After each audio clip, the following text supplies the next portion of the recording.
I was like, Welcome to the Board Game Snobs podcast. Critically harsh reviews with a touch of class.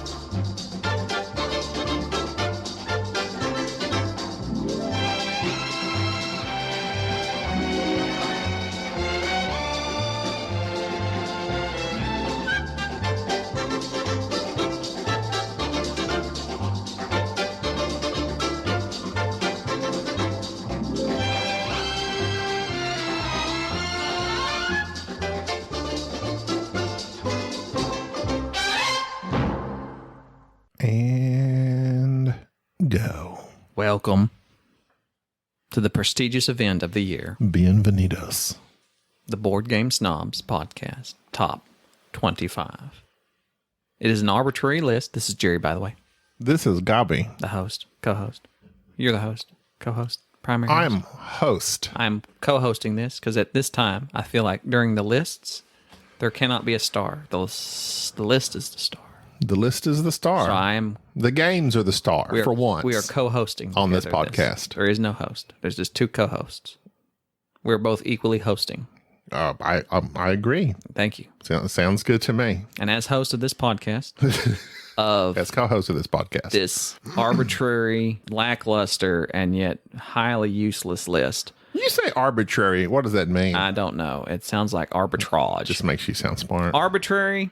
It sounds like Albatross. it's like a thing that is not Meaningless? Yeah, arbitrage is the simultaneous purchase and sale of the same asset in different markets. What? That's arbitrary. Albatross. Arbitrary is Arbitrage. based on random choice or personal whim. So this is Random arbitrary. choice, personal whim. That's That is us. that is us. Your whole discussion about how we make this list. It is arbitrary because it is a personal whim. Right. So I'd like to set some not ground rules, just to let the audience know. But before you do that, I had something I had to say real quick. We'll say it. Banter segment. Engage.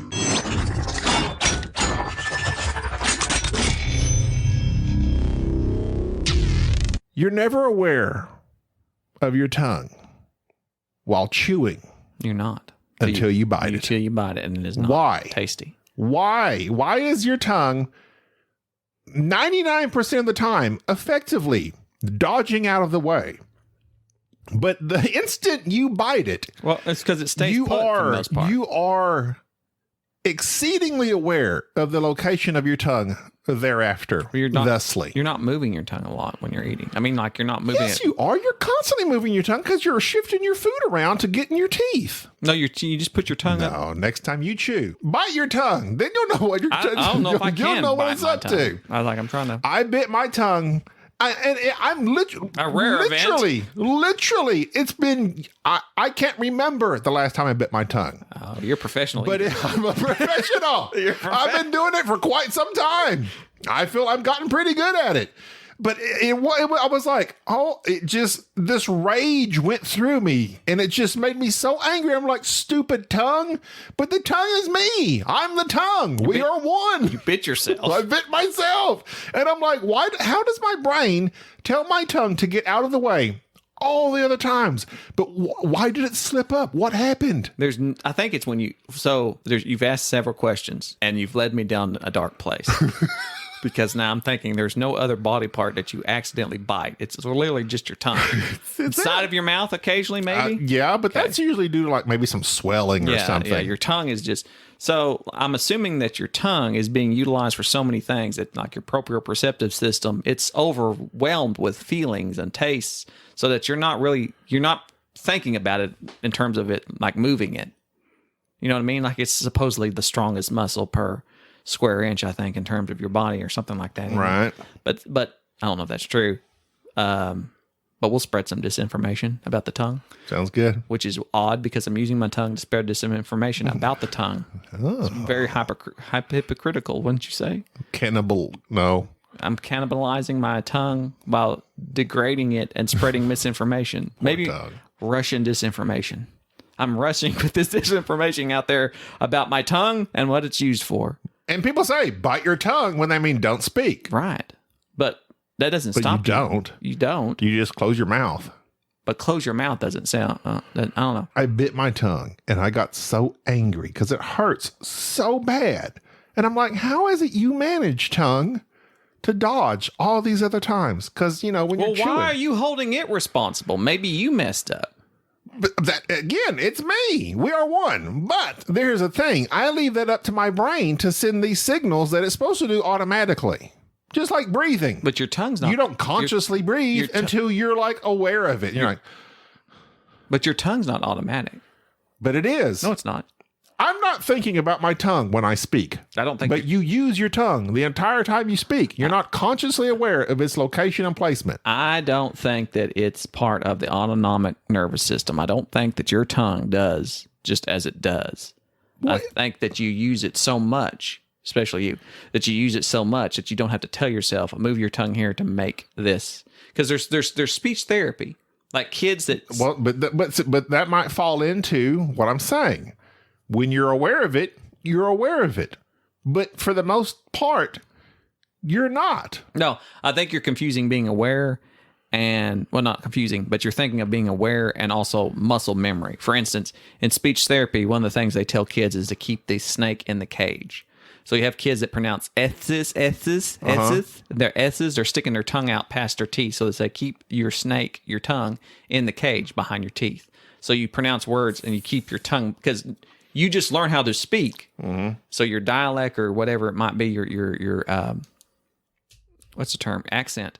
You move your tongue differently, just your speech patterns. And so there's some things that give you an impediment, a dead spoon, what they call it, when like part of your tongue doesn't lift up correctly, I think. And so, yeah, there's a lot to it. A dead spoon. I think that's a term. Cut your heart out with a spoon. There's a lot of various things. But yeah, like you're not thinking. You twit. You're not thinking about it. But at the same time, you have trained yourself that you don't have to think about it. That might be. I don't know. I haven't. I'm not. I never think about my tongue. You don't think about until anything. I bite it. You don't. I mean, How no, dare no. You do not think. Stop pointing at me. You do not think I'm moving this arm to grab this. Exactly. Right. You just do it. Right. But are you aware of your arm? I don't know. Yeah, you are. So then, but then they say that people that lose their arm still think they have an arm. Yeah, they have that phantom pain. Phantom. Which is not. A phantom menace, you might say. Phantom limb. Phantom limb. That's what they call it. Piglet. And I've seen a lot of people who have prosthetics scratching their prosthetics. It's like a common thing. They'll reach down and scratch. That's weird. It's because you used to be there. You're used to itching. Yeah. Can we get back now? Oh, sorry. It's like I had this long. Okay. Yes. Well, that's been on my.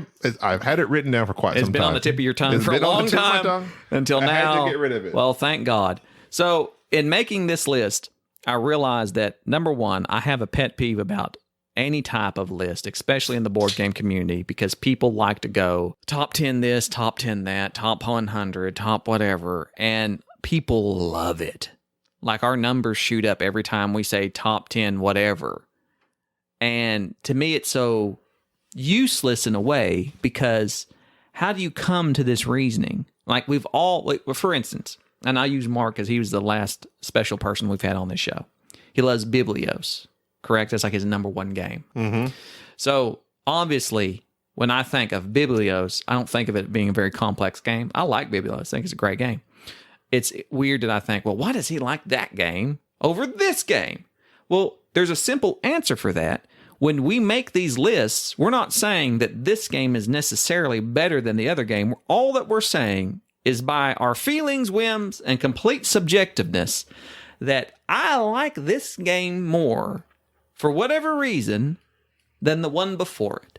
And so, yes, you might like a game and be willing to play this game more. So when I compiled this list, all that I did, pushed aside all my trying to be objective and think, well, this game's better designed. No.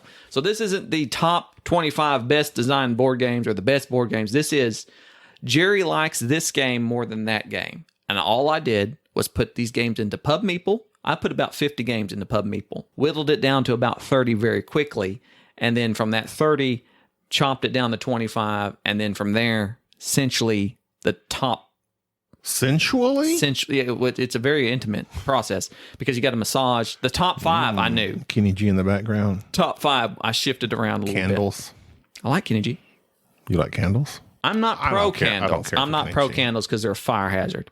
And they heat up a room rather quickly. And one, yeah, but they do. so do I. So the but they do. when But I- they do. back in the day on They the do have good. They do provide good mood lighting. ambiance. Ambiance. One of the most Got to embarrassing be a French word. most embarrassing things I saw when I was on the fire department is that we went to a trailer house that caught fire, and this guy They were making love with candles. no, this guy was Well, waiting not with candles. He's waiting for his with wi- candles on, He's waiting for his wife to come home, and he lit some candles. and he lit candles and did all this stuff, and he had never done. It was like a thing. He's like he's going to do this, like he'd never done such a thing, and he caught it on fire. Okay, well, He caught his trailer house on fire, and we were nobody made fun of him. That's what I liked. There's like 30 firemen out there, and we all stood there, and he told us straight up. He like admitted, I lit fella. candles, I drew a bath, I tried to he did the whole 9 yards. He had rose petals. I constantly tell Gina when I come home from work, I will sit down in my chair in my work clothes, and after a while I'll say, Gina, will you go draw me up a bath, please?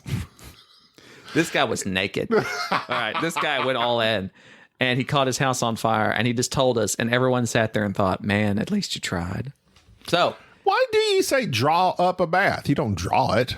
I don't know. I think it's like when you used to draw up water from the well. Oh, okay. You draw it up. Either way, when making this list, these are just subjectively the game that I would like to play over the next game. So what's the game I want to play the most? That's how I made this list. So that's why it's the Board Game Snobs Top 25s. Another thing, I look back over the lists that we've made previously, the ones that you sent me back and forth, and realize that our top 10 changes drastically. Like, we move stuff around. Very little do we rely on, I guess, sentimentality or nostalgia. We move stuff off of our list. A game might be number one. I think you've changed your number one quite frequently of games. Well, actually, my number one's been the same. Where you go and say, this is, moving things around, changing things up. We're not afraid to make this list very dynamic. I think that's important because two things. Number one, your taste should change and develop over time. Your circumstances certainly do change, whether it be due to external circumstances where you're just by yourself playing a lot more solo games, or you don't have the same large group that you used to have. So your taste in gaming changes. So our lists change quite frequently. And also, I think that one of the most important things of having a top whatever list is to let people who listen get to know the reviewer and go, this is the type of games this person really likes. So if your tastes align with this person, you're more apt to listen to their opinion because your tastes kind of align. I found it interesting on my list. There are games that have fallen down the list due to the fact that I just haven't played them. And along the same lines, there are other games that have moved up the list that I also still haven't played. Like maybe it's been a long time. But for some games, it's like, well, I haven't played this in a while. I kind of don't care about it no more. But there's other games that it's been just as long. In my mind, I'm like, I really like that game. I really want to play it again. And from 25 to 21, what we're fixing to do, I have one game from my 2019 in it that has fallen to the top, to the I guess you would say the bottom of the 25 list, because we only did top 10s and now we're doing 25. So I have one game from my original top 10 that has fallen down to this portion we're fixing to discuss. Well, so that's my point, is that I think that these lists are useless. They get clicks, but at the same time, I thoroughly enjoy making lists because for some reason, I enjoy ranking things just as much as anybody else. I have one game that is not on my list that confuses me, and it could be number 1, it could be number 25. I don't understand. And I guess I could do an honorable mention as much as you like that. I hate honorable mentions. The list is the list. Can't Stop. My God. Can't Stop. I said we weren't doing this. I've played Can't Stop like 100 times. I get on BGA every day and play 5 games of Can't Stop. Is it my favorite? No, because I'd much rather play other games.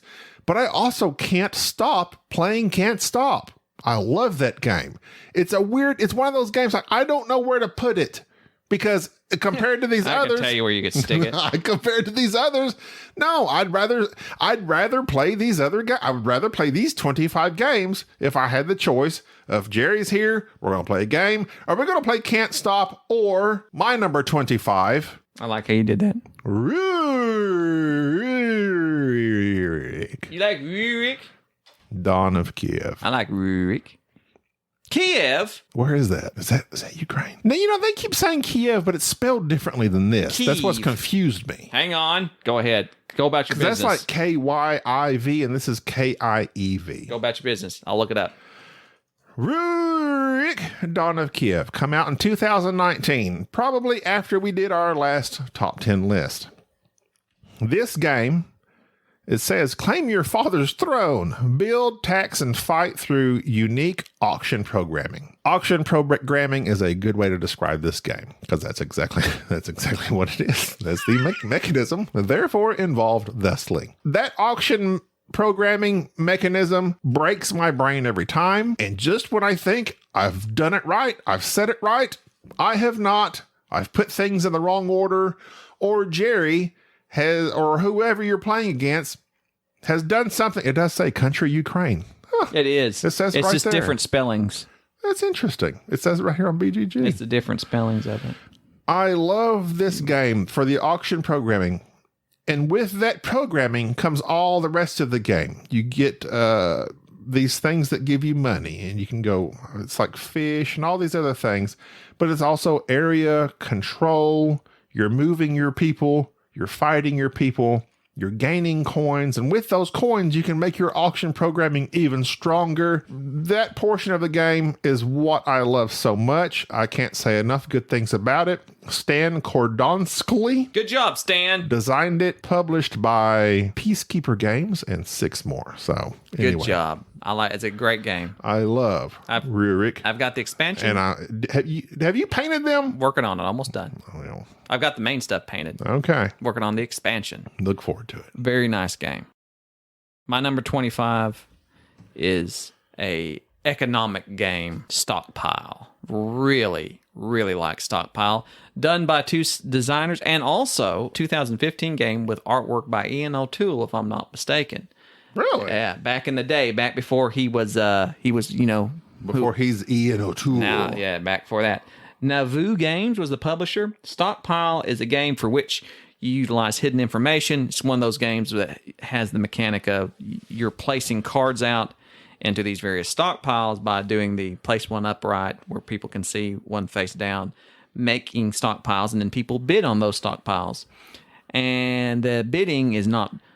where you just move your meeple up a track. So there's a max amount that can be paid for each stockpile. So it makes the bidding very interesting because you want to run up as much money.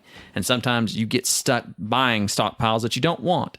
And some of the things in those piles are good, and some of those things are bad. Piles are bad. Piles are bad. Hemorrhoids. They're Of biblical times. they're rough. I have recently suffered with my first hemorrhoid. Your first pile. Yes, it was not good. I do not know what led to this, Pushing too hard, but right? I eat tons of fiber. I don't know. Maybe you're just prone to it. I don't think so. Never had any. Are hemorrhoids a normal? Like, does everybody have hemorrhoids, or am I alone in this? No. It's one of those things people don't like to talk about, but I think most people have them. Send us an email, boardgamesnobs@gmail.com. Has your butthole ever been itchy? It's probably It's not itchy. Or It's flaming. pain. It's flame. flame. It's not itchy. I mean, most people just wouldn't come out so forthright because I think people are embarrassed to say, Why? "Oh, I've got hemorrhoids." It's a natural thing. You bite Exactly. your tongue, and I have hemorrhoids.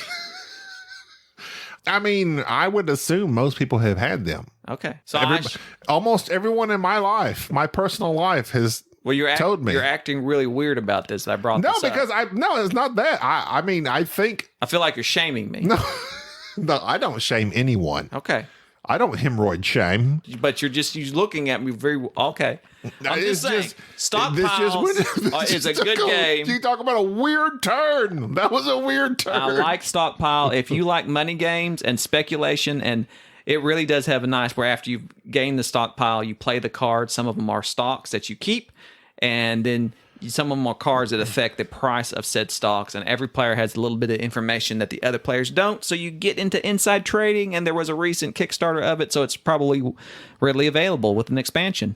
I think that was in your 2018 list, which I haven't re-listened to see. I remember I know you really like this game. I really do. But it was not in your 2019 list. Well, this is 25. We only did top 10 last Yeah, time. I know. That's what I'm saying. It wasn't in your top 10. Because it was down in the 25. It was yeah. Okay, but you didn't rank it. I mean, I don't know. If I you did rank it. Yeah, we just did top 10 last time. I know. You're giving out useless information. Fine. Till we get to the top 10. You're 24, sir, before you give out more useless information. Hit us with some useless How dare you? Isn't this all useless information, It is. really? I hate it. We should have done top 100. You know what I was thinking about as I was driving down the road today in my truck? Biting your tongue? You should bite your tongue when you talk to me. How about that? You should. And let me just say what I was going to say. Well, go ahead. You know what's weird? This is what I was thinking was what's weird. The things that we think, or the things we think are important or you even look forward to are games. And I was thinking, like, a lot of times, like, I'm really looking for, like, how does this trilogy of movies end? I think they get married. Huh? Edward and the lady. She chooses Edward over What the are you wolf talking guy. about? I thought you was watching Twilight. Oh, no. Okay. I know how that And then ends. he becomes a bat. He bites her, and I think she becomes a werewolf. No, I And mean, he a leaves her vampire. for a cat woman. Yeah, isn't that ironic? She becomes a bat, and I he hope she becomes plays a Poison Ivy That would be awesome. because they dated. Bring in Kristen Stewart. Oh my God. Yes. OMG, Jarrett. And I hope that what's his guy, the muscle guy, the wolf guy, he can be Bane. Bring in Taylor. Taylor. He's not a real good actor, though. It doesn't matter. Who cares? Put a mask on him. For the joke. Okay, so They should have him be Bane, and Tom Hardy could do the voiceover. That way, just keep it going.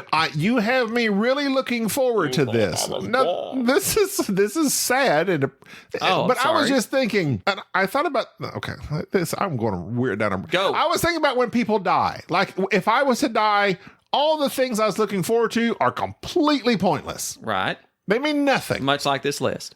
Exactly. Okay. But I don't know why I was thinking about. I was like, oh yeah, no, really, it means nothing. You're gone. So, what's your point? I don't exactly. I don't know. I didn't have a point. I was just thinking about how sad it is when people pass away. Everything that meant something to them is just gone. Well, no, not necessarily, because you like these games, don't you? Well, no. I was thinking about like my mother. My mother loved Star Trek. She's always looking forward to the next Star Trek movie. She's passed away now, so she don't get to see them. She held out as long as she can. Why are you shaming her? If she passed away, that's it. Our dear friend Mike. Pretty sure Picard season 1 did her in. Our dear friend Mike of previous BGS That was episodes. morbid. I'm sorry. I'm trying to say something. Go ahead. I guess maybe I was thinking about because his mother just passed away this week. Oh, that's right. Yes, Mike has appeared on episodes way back when BGG, but his mother just passed. I don't know. I know I just went down this weird road as I was driving down the road of thought of how. But I was thinking of this list too. I think too much when I drive. Okay, just forget all this. Project Elite, my number 24. That's a hard merge there. That's okay. All right, Project Elite. That's a great game. I love real time. And I know this is a mechanism that a lot of people have mixed feelings about, and it can be done terribly wrong. It can be. But Project Elite, me and Jerry played this at BGG Con 2016, the first one we went to. I loved it. But then it had this whole thing happen with it. Artipia Games had it. People griped. Something weird happened. But Simon, or Come On, I don't forgot which one they prefer these days. I'd go with Come On. They picked it back up and they have reproduced it. Jerry and Enrique purchased this for my anniversary. 20th anniversary. And then Jerry takes it home to paint the minis, air quotes, and I haven't seen it since. But we did play it. And it was good. And it's a real-time fighting aliens game, and it's so freaking fun. It is fun. I love this game. I should rank it. But the publisher last time, the one that you bought it from was Come On. Love Project Elite. My number 24. It's a good game. So I'll rank it at least a 6. Because, actually 7 is good. 6 is okay. So there you go. My number 24. Way to rank games on air as we're podcasting. I like to do it live. My number 24 is a dead game, but like most who die in that universe far, far away, they come back as ghosts. Star Wars Destiny. I do not like collectible card games. I do not like deck building. But there's something about Star Wars Destiny that is different. Well, it's not deck building. Correct. Where not in the traditional sense, you do build your deck prior to the game, where you select a common deck that you yourself piece together utilizing various cards, and you select characters, and that replayability and how those cards bounce off each other and combo, plus just the theme and the callbacks to the cards and how the game plays. I thoroughly enjoyed this 2-player game. It's dead. It's gone the way of everything She's dead, else. Jim. Star Wars. I don't know why it's still a thing, because I mean, Magic the Gathering will always be the living card game that people tend to play for some reason. But A living card game as opposed to a dead card game. Yes, it's dead. Star Wars Destiny is a great game. You can buy Star Wars Destiny. You can buy the starter pack real cheap and play it, and you will see what I'm talking about. You can buy it cheap because it's dead. Right. It has no use for them. Well, it's just that it just They means, should give them away for free. no, it just means they're not making new cards. Oh. That's what a living card game is about. Corey Knizia was the designer. Fantasy Flight, good man, love him. It's a good game. I enjoy it thoroughly myself. I'm glad you enjoy it thoroughly yourself as well, And in fact, I'm the one that purchased it. and I enjoy it thoroughly. And Jerry started buying. Every time Jerry goes into a LGS, I won't say friendly because some of them aren't Some of them are MLGS, mean. and some of them aren't L's either. They're all far away. Nothing. We have no LGS. They're MFGSs. That's where I go to MFGS. No, what was that? BFELGS? What? Yeah, I want the MFGS. The most local game store to us closed down during the pandemic. Yep, they were thugs. Okay, so Star Wars Destiny, Jerry's number 24. Correct. Your number 25, Stockpile. Okay, I got to keep track myself. My number 23. Gold West. There, just said it. Nice. J. Alex Cavern. Love Gold West. We have tasted. I was looking at the Tasty Minstrel made this game. Tasty Minstrel out of business. I hope someone else picks this up. I saw somewhere there was a Tasty Minstrel game that I just saw someone else has picked up. Oh, the one with the knight, thy name shall Crusaders. be. Crusaders has been picked up by someone else and now being produced by someone else. Seth Jaffe, and that's not a bad game. I didn't enjoy it, but a lot of people like it. But I'm really hoping like the artwork. I'm hoping Gold West gets the same treatment because it deserves it. We like J. Alex Cavern. This game, it's a Moncala. I don't know, it's resource management area. It's not control, but you do claim certain areas. Anyway, it's very good, and it's also on Board Game Arena, Which I am currently ranked 39th out of all the players in the world. That's pretty good. How many? Does it say how many? Like 39 out of what? Billions. Like, I've played this game. I'm like billions of people. So yes, it's such a good game. It's a modular board. It scales according to players. So if you just have a couple guys playing, well, you only have this little area. But if you have 4 people going, it's the full map. It's very nice. I suggest trying it out on Board Game Arena because Board Game Arena makes so many things so well. And it's hard to learn games for me on Board Game Arena. But once you have an idea, then you can go back and play it. This game is not super complicated. No. But there's several ways to score. You want to... I'm not going to go into it. I told myself when we do this, I'm not going to go into details. And also, because I'm not good at explaining. Anyway, Gold West, J. Alex Cavern, my number 23. Very nice. Very nice. I like how every time, like, I say very nice, but if you give a bad one, I'm going to tell you that sucks, and I don't agree with it. Well, the thing is, we play all these games together, and I know that you like almost all these games. Okay. Well, you're going to probably call me out on this one. Oh. My previous number one at number 23 now. Actually, it wasn't my previous number one. It was my number one many moons of Rome. Yes, A Game of Thrones, the second edition. It has fell from number 1 to somewhere in my top 10 to now to number 23. Why?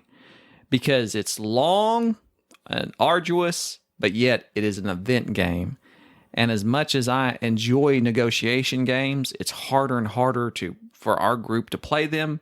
At the same time, I think the feel of a Game of Thrones I can get somewhere else in another upcoming game, but either way is a fantastic negotiation game with a lot of theme. 5-hour game minimum. There is an expansion for 4 players that cuts it down significantly. Feast for Crows. Excellent Crow. Also, you have the Mother of Dragons Which we've expansion, not played. which we have never played. Which I got the Mother of Dragons from the MFGS, and we've yet to play it. But yet we will. A Game of Thrones, number 23, if you like long games. Is it a Game of Thrones, or is it just Game of Thrones? No, people say Game of Thrones, but it is a Game of Thrones. It's A game. A-G-O-T. A Game of So Thrones. there's multiple Games of Thrones, and it's just one of them. It's a game. It's a game. It's not the Game of Thrones. No, it's not the Game of Thrones. It's Really? a Game of Thrones because there's I wasn't aware there were so many But thrones if you available knew to the have acronym, games of. AGOT is the acronym for a Game of Thrones. Like you see it on I the just thought it internet. was GOT. No, it's AGOT. AGOT. AGOT. Really? And if you see AGOT, Now, I want an EGOT. That's the Emmy, Golden Globe, Oscar, I and thought Tony. EGOT was the guy on No, Ghostbusters that died. No, that's the EGOT is the one that helps Frankenstein build his monster. No, that's Igor? Earl. No, he didn't. Earl? That's what you say when you're throwing up. That's my name. My name is Earl. Remember my name is Earl? It's a great show. My name is Earl is a great show. That was so dumb. But it was Jason Patrick? No, that's the guy from Jason Alexander. Geronimo. Who Why I cares? remember that, starring Wes Studi. Did you ever see that movie? What show? Jason Patrick. It's Geronimo. Oh my God. It was a 1990s movie, and it starred Wes Studi of Dances with Wolves and Last of the Mohicans fame, and Jason Patrick. It's about Geronimo. If I remember correctly, American Legends. it was horrible. It had Gene Hackman in it. It was horrible. It had Matt Damon in it. It was one of those that was like very violent and dark, and like it just was not one. Like I remember terrible ratings too. I remember walking away from that movie feeling like, oh my God, that was awful. And I had such high hopes for it. Geronimo of Oklahoma, Jerry. It has Jason Patrick in it. It did, but that's not the guy. The guy from My Name is Earl, I can't remember his name, but he's also a skateboarder. It doesn't matter. But what does matter? Jason Patrick of Speed 2, Cruise Control. Speed 2, That's what happens when you got the hemorrhoids. You find too much fiber. That You're was- Speed 2, We had a whole discussion of that on Disagreeable Nerd, Oh. episode 122. Anyways, Game of Thrones. Your number. Just Game of Thrones, you said just then. I did. I'm using the slang, the nomenclature. The nomenclature. Call back. Okay. That was your number 23? Correct. My number 22. Nations. The dice game or the normal game? It's the normal game. Oh, yes. Very nice. The dice game I enjoy thoroughly, in which there's a story. I bought it. I played it. I sold it, thinking I didn't like it. Then we played Nations several times, and I was like, why did I get rid of the dice game? I repurchased the dice game. It has a very... Okay, we're not talking about this. Nations, the original game. Better than Through the Ages. I don't know. I've never played Through the Ages. I've only heard that it's... Through the Ages is very long. Well, you've heard it through the grapevine. Very complicated. Through the Ages of the Grapevines, I've heard Through the Ages is long, and I don't have any desire, frankly, to play Through the Ages. Nations, however, you can play it in 1 to 2 hours, I guess, depending on player count. Correct. Which I also player count 2 is good, 3 is good. I don't want to play any more than that. Nations by Rustan Hankinson. But it's not. Is that his? There's a Nina Hankinson. Yes. So if you want to know more about them, it's an old episode, and actually the first episode I ever listened to of We're Not Wizards, where he interviewed Mr. Hankinson, who is actually a very good designer. What's Dina's relation to him? I think that's his wife, if I'm not mistaken. And then there's also a Elnar and a Robert Rosen. So 2 couples that are related somehow. So Ruston, I'm saying that wrong, also did Tribes: Dawn of Humanity, which is not a bad game, and Cities: Skyline, which is also very popular. Huh. So anyways, very good game. Excellent publisher? game. I don't know who publishes it. I believe that was the This says Lauta Pedal. yes, which we never can pronounce. I don't know how that But says. we're not here to pronounce names. We're here to give arbitrary lists and talk about hemorrhoids. Nations. I love this game, and it's a Civ building game. Moving on to my number 22, a sandbox game of epic proportions, overdone, probably hard to get a hold of. Zaya. Warrior Princess. Love that. I'm a Gabriella. Gabriella. Was it Gabriella? It was Just Gabrielle. Yes. Gabrielle Union She and Gabriella Reese. She messed Volleyball player from the 90s. She messed me up big time. Why? Because as a young man watching Xena Warrior Princess, she was highly attractive. Was Xena or Gabriella? Both. Or Gabrielle? Xena is still attractive. She's also a Cylon. Watch out. Gabriella is not. Gabrielle, I have not seen since the 90s. I can't remember which season, but like during the first few seasons, she had very long hair and she was a different character. And like they rewrote her character a little bit and she cut her hair. Really? And it, for some reason, it like bothered me greatly. So I went pro Gabriella and then. They cut Xena's hair or Gabrielle's? Gabriella's. Pay attention. Is it Gabriella or Gabrielle? Nobody knows, but they cut her hair is my point, and then I stopped liking her. And whose hair did they cut? The blonde gal, Gabriella. Okay, I said. Don't yell at me. I said it 5 times. I'm sorry. I was trying to get my thing straight. Well, the point is I became very shallow, and it bothered me. And you're looking at mere appearances. Yes. So I stopped watching Xena. And went to Hercules. And Kevin Sorbo. Which a raging lunatic. Disappointed me greatly.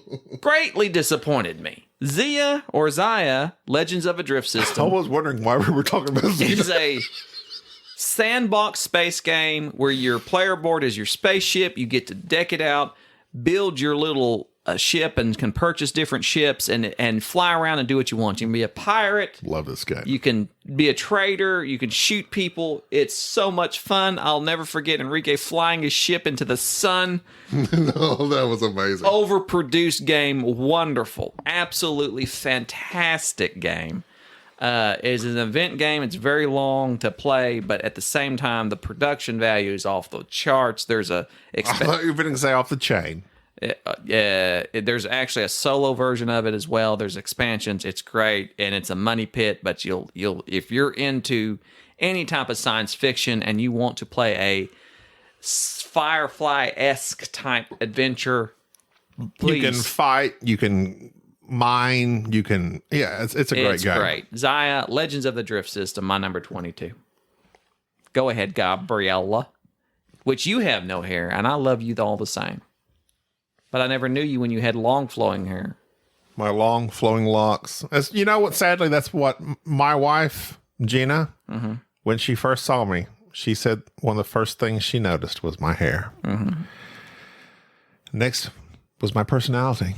Fortunately for her, because my hair is gone, but I still got my personality. Were you emotional wreck then as you were now? Is that it? No, I wasn't actually. I was just all good times back then. Just cutting loose and cracking wise and busting shots. The anxiety hadn't set in yet. Life. Crippling depression. Life sucks. Okay, go ahead.